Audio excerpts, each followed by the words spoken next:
Hi, I'm Lynn and I'm with marriageamazing.com. Did you know that success leaves clues? It's true. There are signs that let you know when you're moving in the right direction.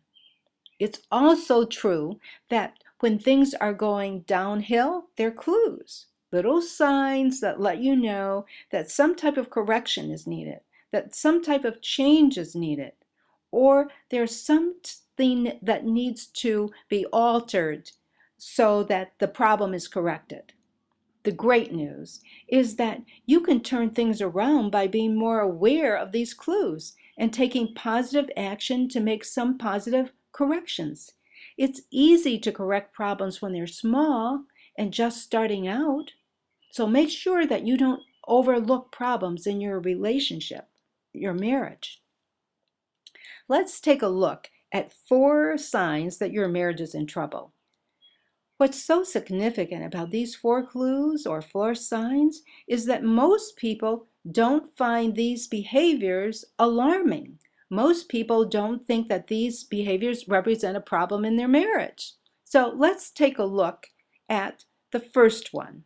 And the first one is silence.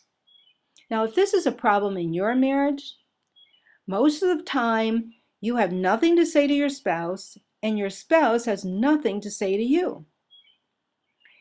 You're not visibly angry, and your spouse is not visibly angry. There's no conflict. There's just nothing to say. Your thoughts are focused on things of interest to you, and your spouse's thoughts are on things of interest to your spouse. You might think to yourself quietly that this is a communications problem. But it's not a problem with communications. This is a problem with indifference. Indifference because there's some type of negative emotion and that is attached to some kind of negative event that hasn't been resolved. And there's change needed and some type of correction needed, okay? Okay, the second sign that there's trouble in your marriage, no affection.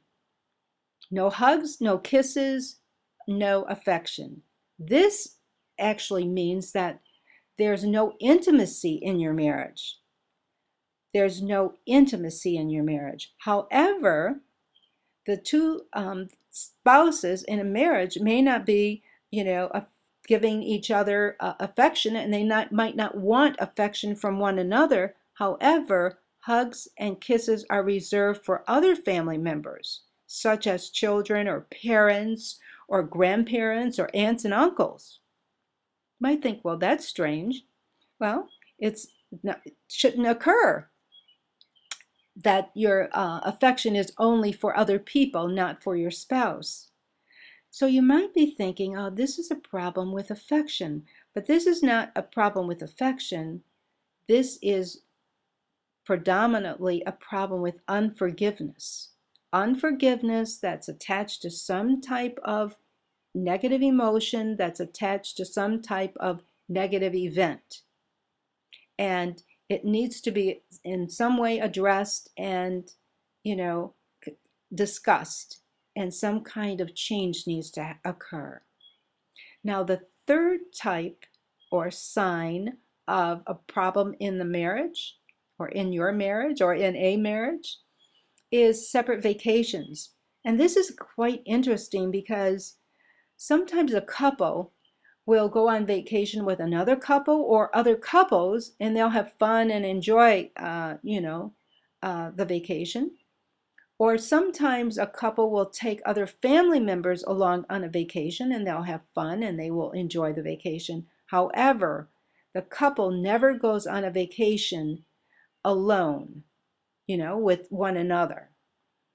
And so you might think, well, this might be a problem with interest or vacations, but this isn't a problem with vacations. This is a problem with unresolved issues.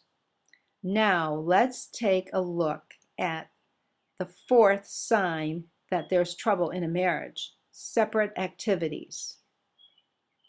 If this is a problem in your marriage, you may notice that you're busy with your interests and your spouse is busy with your spouse's interests. And there's very little time for one another. And this is the norm in your marriage.